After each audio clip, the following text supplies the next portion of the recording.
tomorrow in this conference will be business as usual. Okay. But then, and he redirects to another angle. A big ball of light starts coming back. Is that, but then, Yeah, it's like, is business as usual, but then. When God says, but then, that's really something.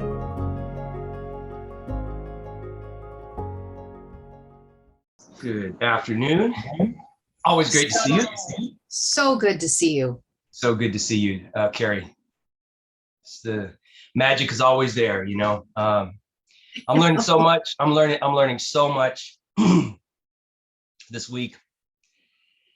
I'm ready to hear it, man, because you always bring something. I wanted to say and honor you. I just recently listened to what you released not too long ago about the soul's womb. Oh. Brilliant. Oh, cool. Thank you. With that. It was such an amazing revelation for where we're at, where we're moving. It's just incredible. You were hitting some things on the head that were just stirring me to such a level. I'm like, oh yes, Doug. I'm just all over thinking about it. You made some huge differences in distinguishing the difference between the Piscean age and the age of Aquarius with what the single eye is all about. Yeah. You were bringing forth this supremacy contrast of what we've been under in this separation issue. Right. And then one of the things that I thought was most profound is when you were talking about how Paul was undoing Moses in order to bring Jesus, and that you're undoing Jesus to bring consciousness. And it was the phases of Lord, Jesus, and Christ. And that you have to become no thing to become the new thing. And I was because I had just recently. Okay, you're back. Okay. I was trying to change my internet connection, so I got lost in the second. I just got lost in the moment trying to shift over. So going back to that, Ken and I had just gone on this great length teaching of the word ayin, which means to become one with the absolute, the universe you talk about. And so the timing of this was exactly the same. Just two different sides, facets of the gem, and I just got goosebumps all over, and I was like, oh, I can't wait to talk to Doug. Oh, that's so beautiful. That's so good to hear. I love that. So that's from my Trinity apostolic oneness days of Lord Jesus Christ, and I explained it totally different than they ever would have, but the three ages. But it was brilliant. Absolutely brilliant. God, and then God incarnate, and then we are that incarnation. Three different phases in our personal lives, and also three different phases in mankind, where I was giving birth to something. So thank you for that. I'm going to make sure that I put a link to that video, because I really want people to hear it, because it also gives more testimony about what you've gone through in your life and your overcoming, and through the different phases that you went in. And I love the fact that even with the eating disorder that you went through, that you're able to come through and speak about it very objectively now. There's not any tinge of the subjective or any shame or guilt. It's just matter of fact. It's like, hey, I went through this, but because I went through this, look what was birthed. Oh. I didn't even go into what happened later. I was extremely bulimic, and by God saying, eat whatever you want for 30 days, however much of it you want, and feel no guilt, because the shame and guilt was what was keeping the problem alive. And I'll work a miracle, and then I end up in the food industry, in the gourmet. I'm a waiter for the billionaires of Houston, and then I did my own catering service. So it became, so lust for food through shame and guilt became sacred food in the gourmet dining industry. That's incredible. My business, it was called A Taste of Class, and I would go into people's homes I did all the food preparation in their homes, did 4 courses, did poetry with dessert. And one time I hired my friend who's sung all of the world as an opera singer. And we were entertaining one of the owners of Michelin Tire Company. And I did my poetry while they were eating their dessert course. And then I sat down. I knew what was going to happen.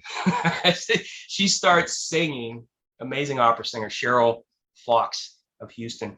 She starts singing and their jaws just dropped to the floor. I mean, in other words, what was hell on earth, which is my relationship to food, all consuming, felt like my insides are being raped all the time. I mean, it was terrible. And it became a beautiful thing, you know, and that's the new light. And so when I thought about our talk today, what came to my mind was to start with an encounter I had in 2005 regarding a new light that would be coming to me. So I'm going to get into that, but I just want to let people sort of digest that for a minute, that sometimes what is perverted, your relationship to food or your relationship to yourself in any way, shape, or form can become sacred. You don't have to kill it, cancel it. You don't have to crucify it. You don't have to call it the world of the inverted matrix. You can just let the kingdom come in earth as it is in heaven. And what was a heavenly reality where you and God, I mean, now we look as God, but in the previous light, what was a heavenly reality where God and I are saying, I'm in love with you and you're in love with me. I'm in love with you and you're in love with me. I'm in love with you and you're in love with. That constant song between God and us becomes that constant harmony. When the kingdom comes in earth, becomes that constant harmony within ourselves. The various selves, the various compartments of the self do that with each other, so that it's not just the initiation spirit trying to work an intimate relationship with the initiation spirit that you perceive God as. Does that make sense? Your spirit, Absolutely. Your spirit Absolutely. your spirit is the masculine initiation energy. Yes. And that's the place where you can leave just loving God and falling in love with God. Then you'll do anything. Then you're 100% immersed. Then you go from overshadowed by the Spirit to possessed by the Spirit. And when you fall in love with God, and even if it's in that place of initiation, your initiation spirit, which if we're spirit, soul, and body, that's 1/3 of you. That's not all of you. That's 1/3 of you. None, soul and body don't even matter. They don't have a voice. Feminine energy submit, right? But that's beautiful. That's one glory. There's a glory of the sun, a glory of the moon, a glory of the stars. One star differeth from another star in glory. But in 2005, I was about to go to bed. I needed to get up early because I was in Phoenix, flying to Birmingham, where I now live, to join Matt Sorger and join Jeremy Lopez, not as an official speaker, but I'd be in the prayer lines and prophesying over the people with those guys. And we went out to dinner, and Matt Sorger, he's an encyclopedia of church history. I was really impressed with that. And anyway, I went to bed. This was in 2005, and I was like, I got to get some good sleep. Got to get up early and take a flight. And I'm jolted. Basically, I'm jolted out of my body, and I'm taken into above the clouds. And the voice that I perceive to be the voice of God says to me, tomorrow you will prophesy to Jeremy and everything will be business as usual.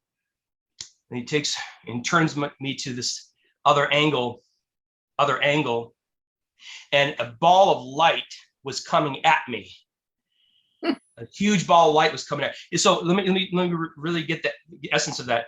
Tomorrow in this conference will be business as usual. Okay.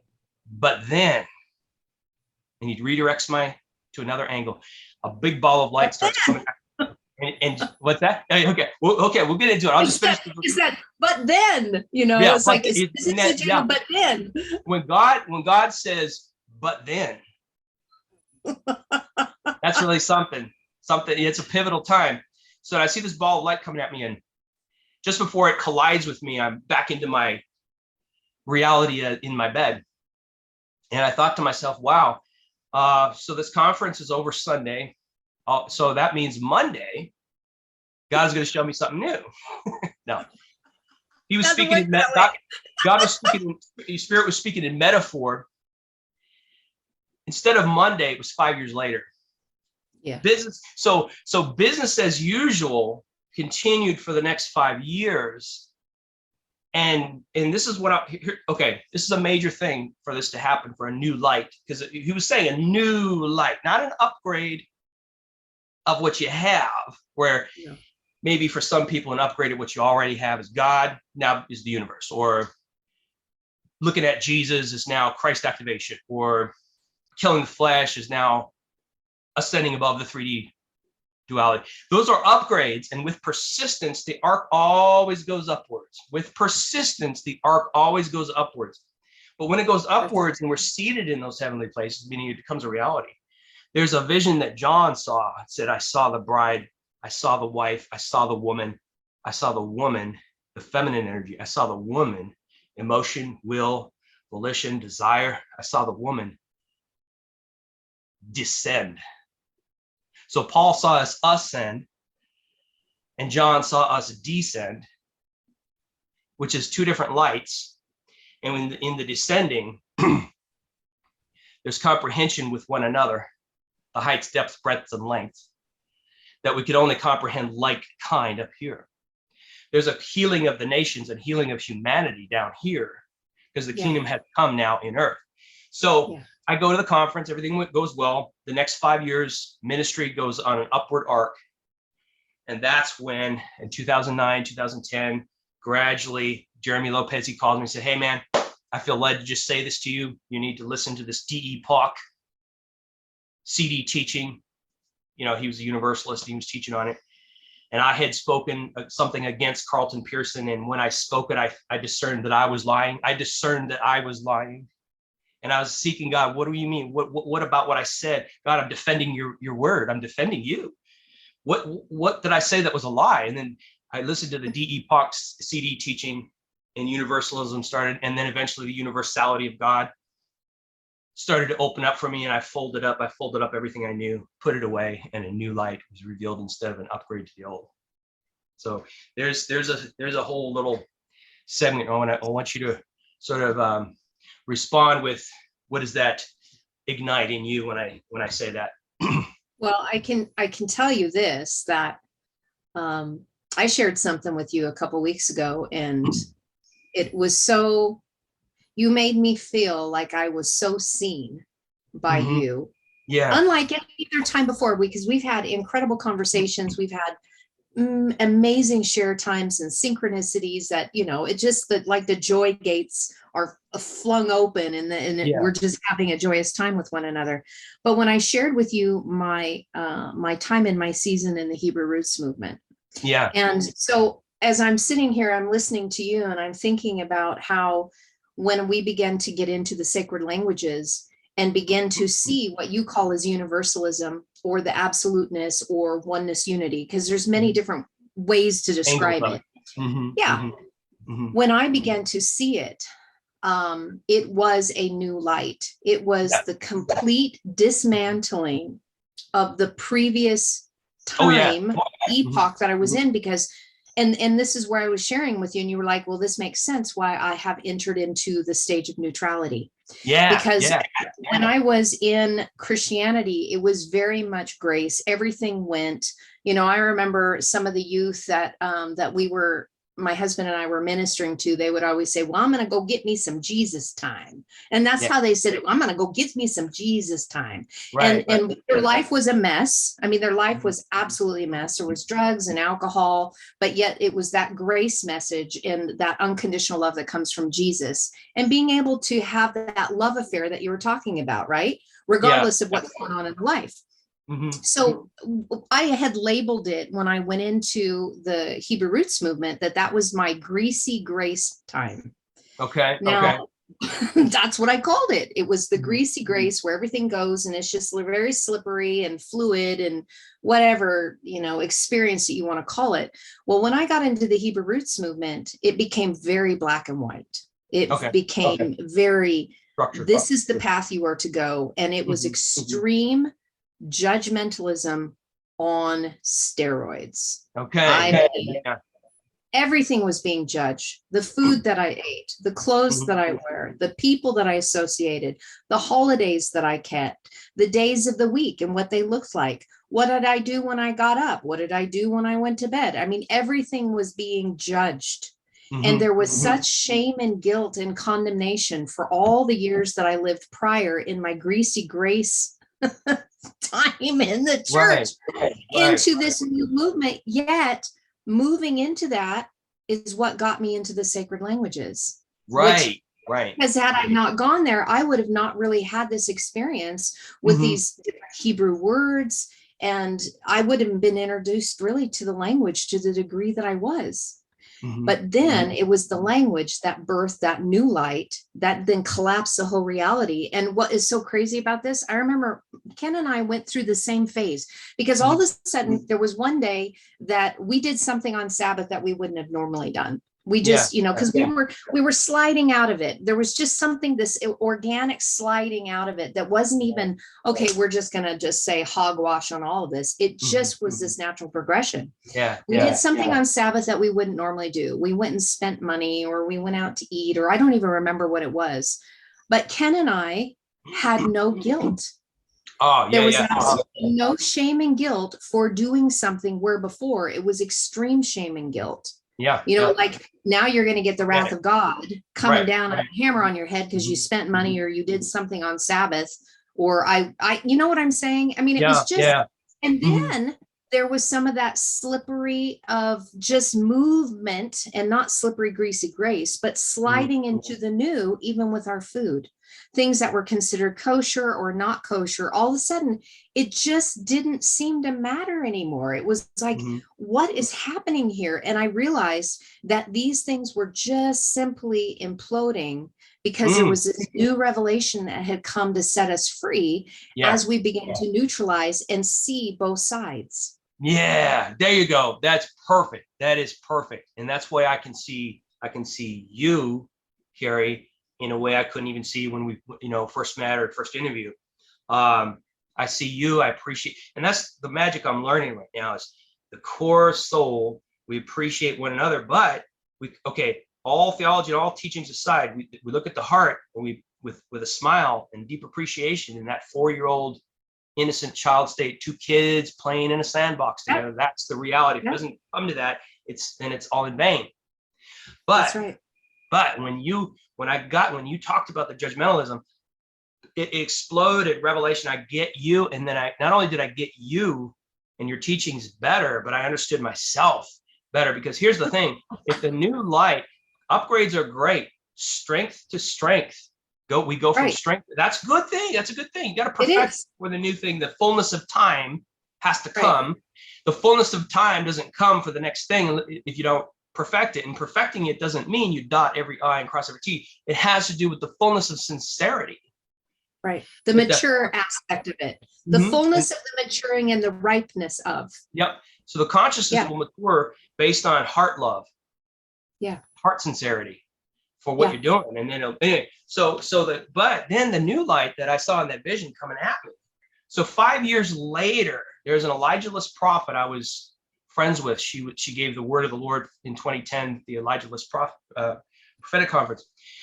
And her and I were pretty close, and she usually gives 3 or 4 pages. If she gives a prophetic word, a personal word to somebody, it's going to be 3 or 4 pages, just her nature. That's just how she was. She was like a Kim Clement type. And she texts me and she says, God says light is coming to you. So instead of 3 or 4 pages, it was just this one little bullet statement. Yeah. Did you connect it? Did you connect to it, to that I didn't light? connect it to that. I forgot about that vision already. It's 5 years of lots of adventure. Wow, sure. You know what hit me? It was like, wait a minute. I had just come through years of people saying, hey, the things that I knew in my heart but didn't have words, didn't have utterance for, you always give utterance. You bring to light the wording. And I was like, okay, good. That's what I do. And now so I'm being celebrated for that. Now, I was like, the pride in me was just slightly offended. I was like, light is going to come to me. I'm supposed to be the minister.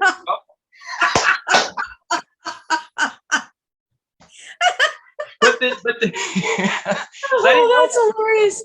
I get it. the new light, if it doesn't contrast, if it's a parallel, if it's an upgrade, I mean, upgrades are great. Strengthening, refining, greater clarity is good. But the new light, when it's a contrast, that's how we know a thing. You don't know anything except by differentiation between two opposites, between polar opposites. It's like rich kids. So good. That's so good. When I was a waiter at this millionaires club, I see the wisdom in the older people, and a good work ethic with all the money it had brought into their world. But they're kids that were 30, 40, 50 years old and had never had to work a day in their lives. It was just sort of this soft void in there. And where's my point is that they don't know what money is. Tell me what money is. Right. They don't know what money is because they've never been without. Right. So if you've only known one thing, you don't know what that is, except you experience the polar opposite. Now, in the equilibrium between the two, now you know a thing. So the contrast. So the first light is, even if it's unhealthy, like I was led in my first light to extreme, because I'm an extreme person, it's the way I'm wired, to extreme Pentecostal holiness. That's what, and it's in Hebrew roots, maybe you judge outward more. Whereas in Pentecostal holiness, you're deathly scared of God to ever judge somebody. So you judge yourself, you judge yourself every day, and you walk on eggshells every day, and you're freaked out and scared like all the time about every thought you might have, so you judge yourself. So but if you learn a little bit of Book of Galatians, throw it in there. If you learn a little bit of intimacy with God, throw it in there. It'll get you through to where you fortify the top part of your higher chakras. It'll fortify your spirit at least. No matter how cultish, if it strengthens your spirit, even in Jim Jones' cult, I'm sure somebody wasn't doing what they were doing as unto Jim Jones. Some of those people were doing what they were doing as unto God because they thought God was in it. So so for those people, they were strengthening their spirit. So in Pentecostal holiness, we were a tight knit group of 22 people, and then the kids. We were tight knit. We loved each other, and of course, we loved each other. People outside our group were never going to understand us. We couldn't bond with people outside the group. So of course we loved each other. Of course we laughed a lot and had good times, but it was a very abusive situation where God's wrath was pronounced upon people. And when people were said that God's going to kill you, they would die. I mean, it's just that way. It was Acts chapter 5, Ananias and Sapphira. It was Acts 13, Paul pronouncing blindness. I mean, it's a horrific, sad reality, but that was my first light. And so the first light that you're drawn to is, in the moment, it feels like, oh, this is God. This is what God is leading. Yeah, God is leading. Your Christ activation is, in its wisdom, leading you to that first light, not because it's so great, not because it's healthy, but because the second light of opposite, the second light of contrast that comes later, is going to flip it around, and you divorce it, and through differentiation, now you know that. Now you know the new. Through contrast, a thing. And then the third light brings the good elements of both into one. In the third light, Lord Jesus Christ. In the third light is the Christ activation that you become a human being and are glad about it, because the divinity is intact. In the first light, you hated humanity and your humanity. You had to dwell up here. In the second light, in my case, in the second light, because we judged ourselves so harshly. In my second light, which is the fulfillment of that vision of the new light coming to me, or the prophecy, God says, light is coming to you. So the second light flipped the tables in the synagogue. It destroyed my astral energy body that I had created from legalism and from even the grace movement. And so this is where some of the angst, the anger at religion comes in, and it's a phase. Nobody can tell you how long that you're in that phase, but you do have to intentionally destroy. Let me say it again. You do have to intentionally destroy that astral energy out of your being. Otherwise, you will self-sabotage. If you leave a little bit there, it'll war against you from within, inside of you. So because we were self-abased, now my second light was self-actualization. And that doesn't mean, oh, I'm going to start self-actualizing. I'm going to start realizing that the self, even the ego, the feminine energy of the ego is actually holy, like my spirit is holy. And we're going to, in the bride and groom in me are going to become one and equals, not one submitted to the other. I've already done that. I've already mastered that. So now we're going to be one fused together. And so in self-actualization, now you voice, you actually value what you have to say. And if you make mistakes, we fall upwards. If you're not going to do it perfect right away, you're not going to do anything perfect right away if you've never done it before. You know, if you never shot a gun before, you're not going to be great at target practice. It takes practice to have healthy self-actualization. And then the third light brings both elements together. There's a time I experienced in 2018 after 7 years of self-actualization where I had fully and completely erased and eradicated all traces of my Christianity so that I wouldn't self-sabotage. Because there's energies that can say, oh, you did that, oh, God's wrath. We made a contract, God's wrath, you know, there's a breach now between you and spirit if you do that. And so then you experience those breaches if those energies are still intact in any way, shape, or form. I mean, it's to the point where we're so much God that a person could leave their church and not undo those energies. And let's say they were in a church that said, if you even have a sip of wine, you know, God's wrath is upon you. And then they leave their church and say it's all bunk, and then they have a glass of wine. Then they go and get in a car accident the next day. Because the energy, not saying that's extreme, that's an extreme example, but I'm just saying things like that go on. And I know it and I've experienced it. You know, when I first left my church, everything fell apart for the first 6 months because the self-sabotage energies, the prince of that world, the prince of that church, the prince of that world was still coming to me and finding things in me so it could screw up my life until I came back. But I finally had to blaspheme the spirit of the old world, having never forgiveness, meaning having never restoration back to it. I'll never be seduced back into something that I already mastered. And so then I go forward until I keep trying, keep going, get up another day, grow that, visualize it. It's seed, it's a new seed, but it's going to grow. In 2018, 7 years later, from May 2011 until 2018, that's 7 years of persistence, and it arcs upwards. And finally, that new word became flesh in me to where I could enjoy the Sabbath rest of my beingness. Okay.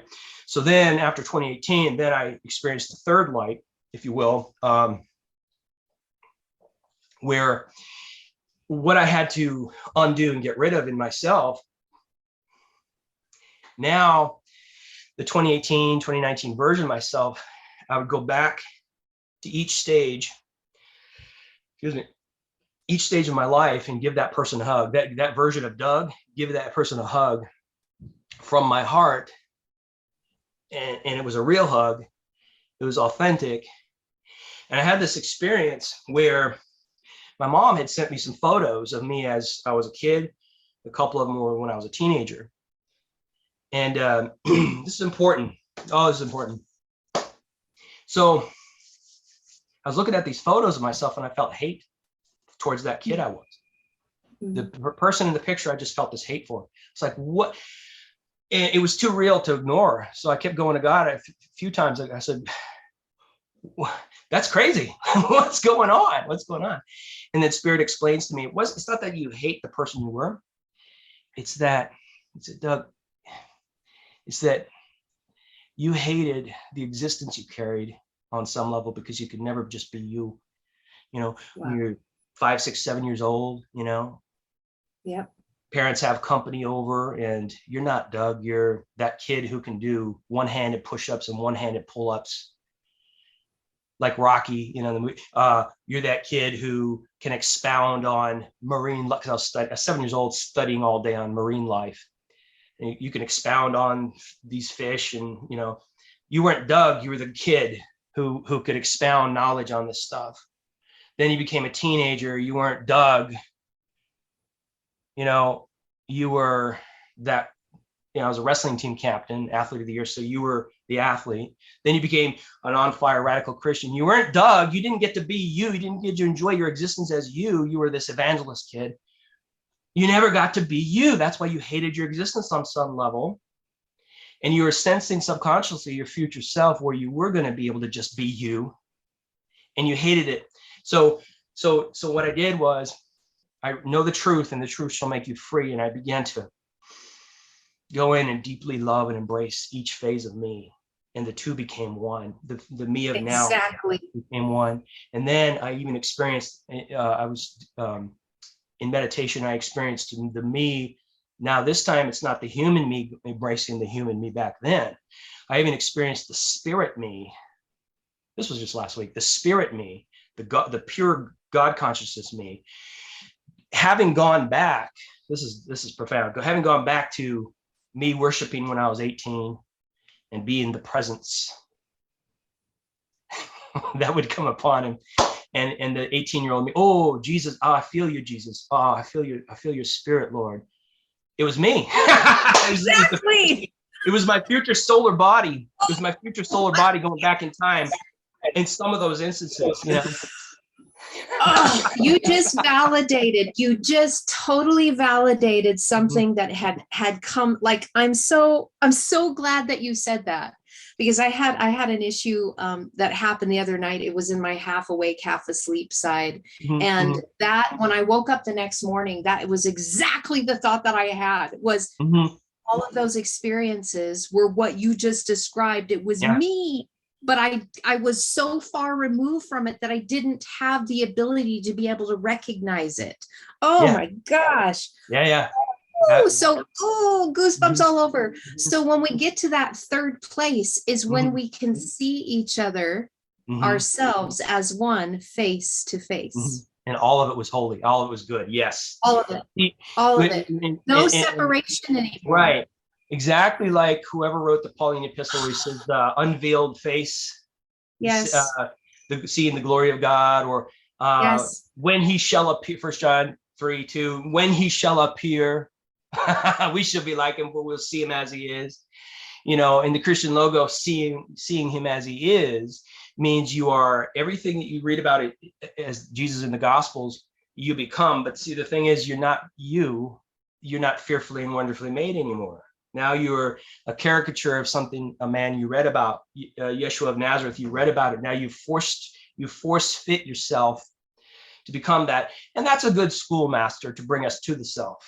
But the law was a schoolmaster to bring us to Jesus, and Jesus is a schoolmaster to bring us to the self, the Christ, the Christ that should come into the world, into your world. And then if it peradventure should bless some people, it will. But just know going into it that any time throughout history that there's been an upgrade of love and equality, an upgrade of clarity, oh Jerusalem, who stones the prophets, you know, MLK, we killed him, you know, Jesus, they murdered him, you know. So it's going to cause division, because love does that if the covenant people aren't ready for it. If it's going to look like the devil every time. That's why they call Jesus Beelzebub, Prince of Devils, because it does. It looks like the devil.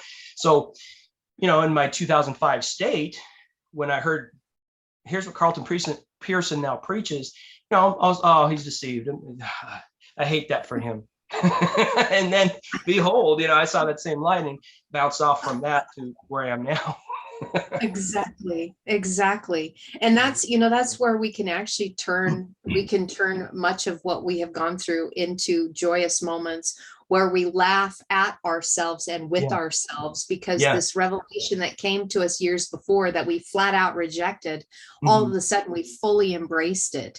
And now we can see where we couldn't see before. And it's like all of a sudden you turn around and you look backwards, and now it's a bunch of laughter. It's like a child that's just going, oh my gosh, look at this.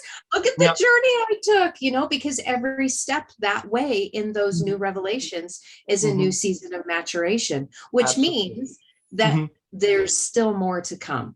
Always more. Yeah. And even that's why if we stay humble and teachable, we will continue to have these more balls of light come and embrace us and begin to continue to take us into that next phase, whatever that looks like. Yes, in the next phase. Yeah, and even if you have to divorce, theologies you were once part of, and have to, even if you see some of the teachings of your former peers in a negative light, which you kind of have to do if you're going to really, the vials of oil in the book of Revelation, the wrath of God. It's not the wrath of God at people. It's you being fully intentional to remove those old energies from yourself. That's the oil that disintegrates the division within, so that the brethren, the oil of gladness. Yes, you can dwell together in unity and the oil of gladness. Jesus said, I'm not drinking this wine here, but new in my kingdom. The new light comes, and now you're drinking a wine of ecstasy instead of the oil that disintegrates. So which is the metaphor of the drink offering. There are 4 places in the what we call the Old Testament Jewish scriptures that describe the drink offering, pouring out. Paul said, pour out my life as a drink offering. There's 4 places. Here's the sequence. I have them written, the references written down on my Facebook. So the first one, the first reference to the drink offering is oil only. The second reference is oil and wine. He poured it upon the rock, oil and wine. The third reference to the drink offering is wine only. And the fourth reference to the drink offering in the Old Testament is strong wine in the holy place. So the oil that disintegrates old things, she poured this alabaster oil, she poured this on me for my burial. But I won't drink the wine until it's new in my kingdom, because I can't mix the two. Can't mix law and grace. And now you couldn't mix law and grace. It has to be new in my kingdom, where the old is dissolved 70 AD and the new has come. And we can't, just like now, I say, for me, I'll just, not for anybody else, but for me, if I'm drinking the wine new in my kingdom within, I can't mix the grace teaching with the universality of God. The whole book of Hebrews speaks to that. Guys, if you're trying to trust in the blood of, lambs and heifers and cows, goats, and you believe in Jesus, the writer of Hebrews is saying, in his twilight understanding, not where we're at today, because we know God doesn't require blood. There's no blood required. But in his understanding, look where the writer of Hebrews was. It's like, if you trusting in the blood of animals, the animal sacrificial system, while you're believing in, while you've tasted of the good power of the age to come in Jesus, age of Pisces, there remaineth therefore no atonement for you, but only a fearful looking for of judgment. In other words, that's how indignant, that's how insistent the writer of the book of Hebrews was, that you can't mix these two ages. I found within myself, so don't trust the blood of bulls and goats, just trust the blood of Jesus. Again, that was for the age of Pisces, of 2 fish that will never become one. The one fish, the feminine energy, has to submit. The head of every woman is the man, the writer of the epistle said. So the age of Pisces was ushered in as a beautiful, beautiful contrast to the age of animal sacrifice, the age of Aries. Becomes Pisces. Now, law becomes grace, animal sacrifice becomes psyche sacrifice, lower nature sacrifice. But now the third light, the Christ age, leading to Jesus age for the Christ age. If a person can emotionally do that, and there's no condemnation if you cannot, or if you don't want to, but because spirit is spirit is spirit. See? Whether you're a Christian or a Scientologist or a Muslim, spirit is spirit is spirit. But so there's no, whatever you choose to do by your illumination, that's your personal illumination. We keep our hands off of your illumination, unless you're out killing people, and we're going to intervene, So, but other than harm, we leave your illumination alone and bless you in yours, and say, hey, I'm also open that if there's a fragment of something that I need to learn from you, I'm going to learn it, because I'm going to be open to it. That's right. That's right. And so we go with that third light, where law became, or animal sacrifice became psyche sacrifice. Offer yourselves up a living sacrifice, Romans 12. And now human sacrifice within yourself becomes the alchemical marriage, the mystical marriage, where the masculine initiatory and the feminine birthing, emotion, desire, will, and belief all come together and keep coming together and keep fusing it has to be an intentional blueprint of the mind for that to happen. But eventually I found that they become one, and you are just one person. And then for me, in my experience, then none of this matters. All the teachings don't matter. I could care less if I do spiritual teachings. I'm into my hobbies. I'm into my life partner, Amber. I am here now. I am here now. I am a human being.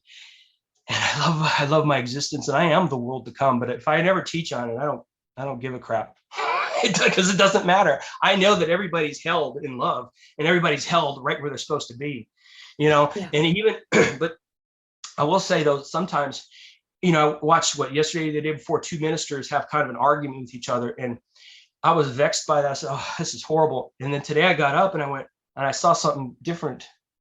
So wait a minute, these two people who have very different takes on spirit and spirit workings, that thing, there was something stuck in the spiritual communities, stuck. And them having an argument publicly about it, boom, jolted that stuck thing out, and so they could start moving again. That's what I was shown in the spirit. Wow. And now, if your light has contrasted to where you can't do that because you used to do that in the flesh, low vibrational. Now, if your light has a contrast to where you can never voice your opinion because you are busy cleaning that thing in you, then you would not ever partake of saying, hey, I think this theology is very unhealthy, if that person came against you on your Facebook profile. But if you are led and you once practiced self-abasement, you once practiced flesh death and ego death, and now you're in self-actualization contrast light, now you can speak about what you feel in society or in the spirituality communities is unhealthy. You can speak about it to break up the fallow ground, the cemented heart atmosphere, like Jesus in Matthew 23. Speak to the cemented, unmovable, putrid, unmovable infrastructure, and speak beyond, not speak to the human, but speak to that thing, that archon that's holding them, and speak to it and dissolve it.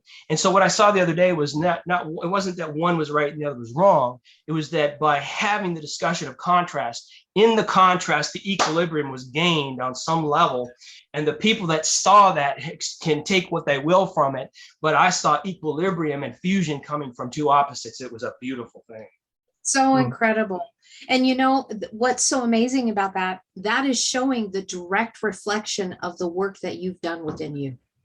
Yeah. That has allowed you to see that and to recognize what's happening in the unseen realm is that where somebody who is still stuck in duality might be taking one side versus the other.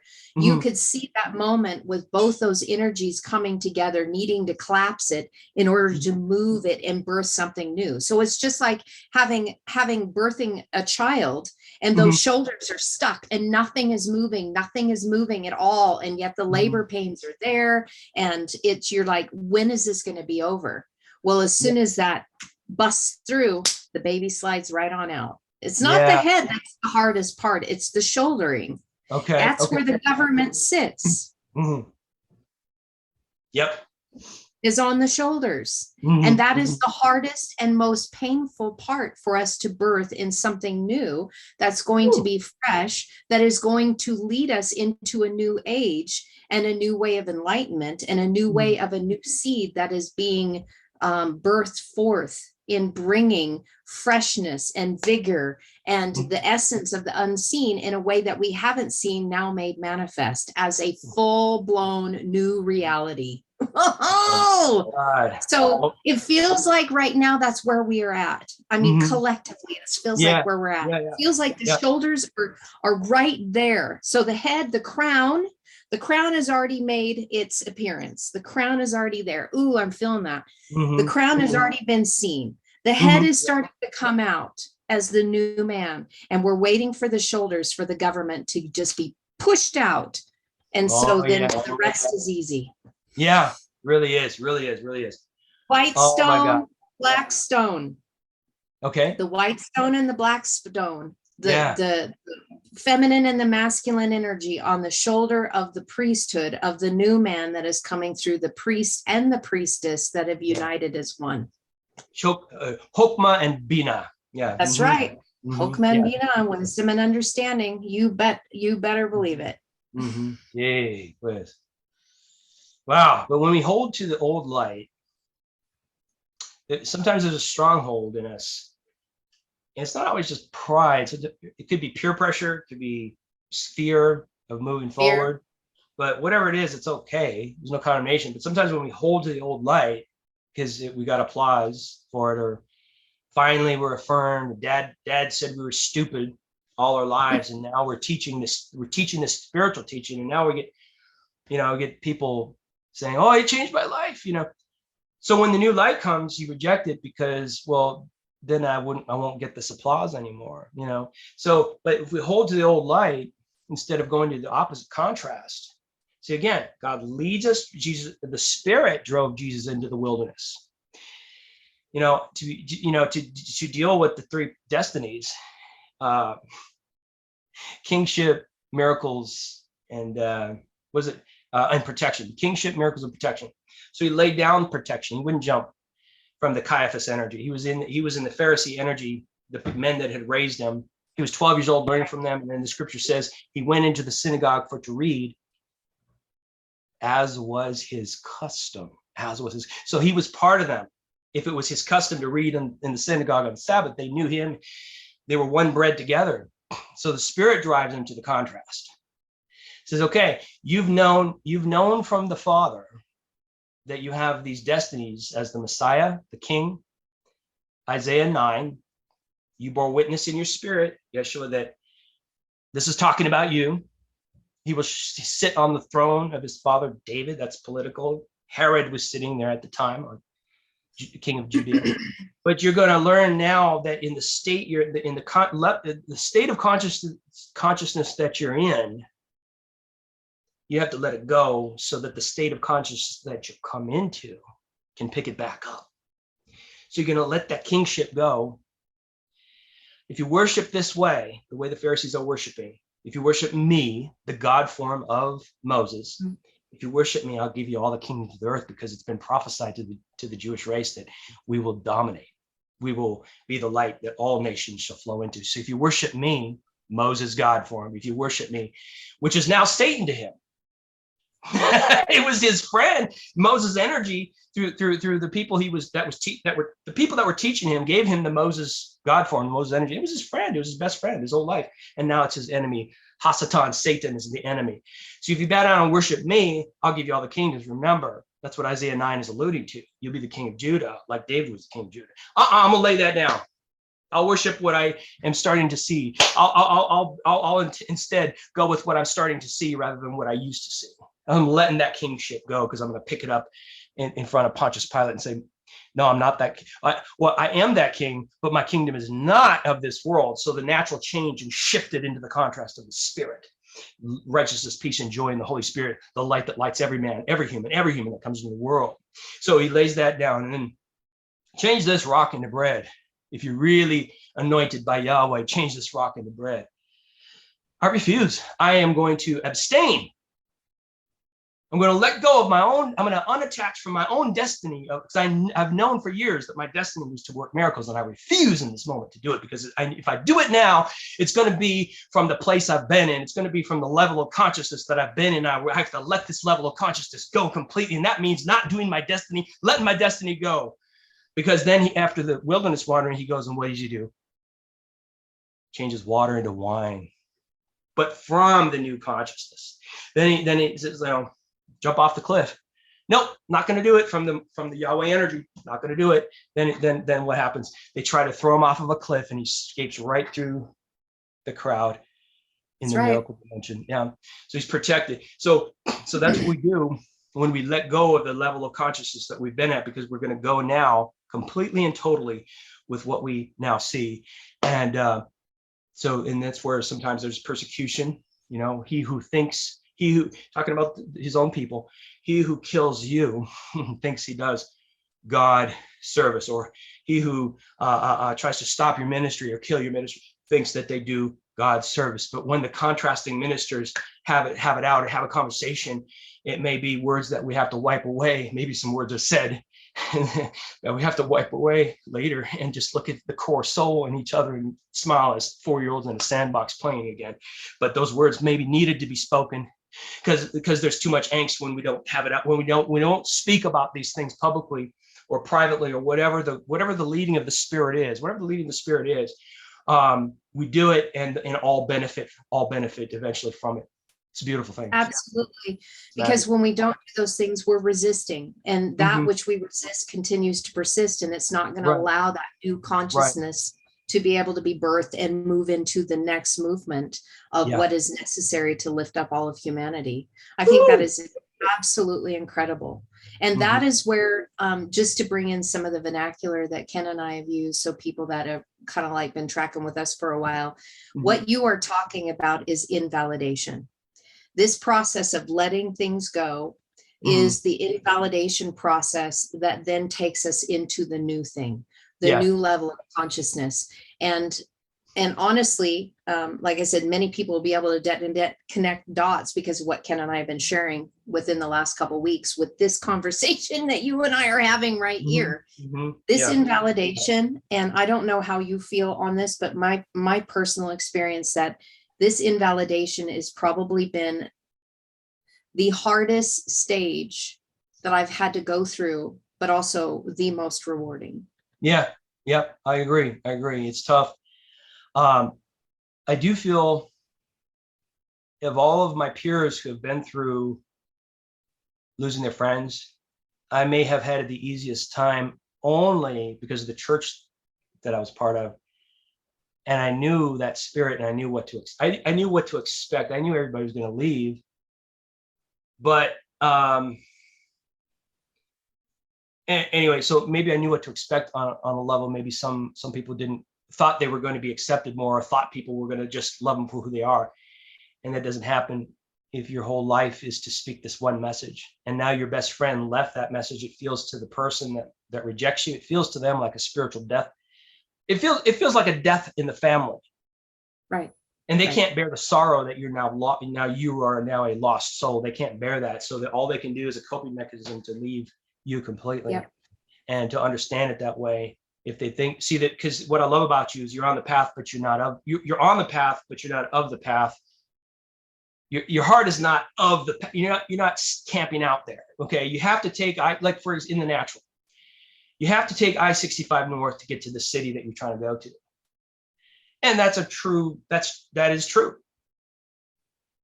But your heart, even though you are on I-65 north, your heart is, even though you're enjoying the scenery, you're enjoying the trees and the mountains, you're present to the drive, but your heart is in the friends and family that you're going to see when you get to that city, and the sights and sounds of the city that you're going to. So when people are saying, I know for a fact, by direct revelation, God told me to be on I-65 north. So we're going to stop our car and make a tent right here on I-65 north. And we're in the will of God because I know I was told to be here. Well, yeah, you're supposed to be there so you could drive to the city. Exactly. But if you camp out on the road, you're making the road to be your city when it is not. And there's a lack of fulfillment. So, and that's in prophetic, anyway, but I'm prophesying to the viewers, prophetic fulfillment. I'm prophesying to the viewers that I sense so strongly you've had exasperation, but your exasperation in your persistence is it is producing an upward arc, and you're going to breathe much fresher air when it arcs upwards into a higher heavenly dimension. Boy, do I sense that really strong. And a lot of the people watching this right now is that you might be exasperated from trying, and keeping on and not seeing the fruit that you thought you were going to see. And it might not even be the events prophesied to you. It might be Jesus appeared to the guys on the road of Emmaus in another form. It might be in another form. It may be in the literal thing that you were promised, but nevertheless, you're going to breathe so much easier very soon when that persistence that you have curves upward, and it is curving upward right now and very soon. And and I'm imparting here just through the words that we're refreshing.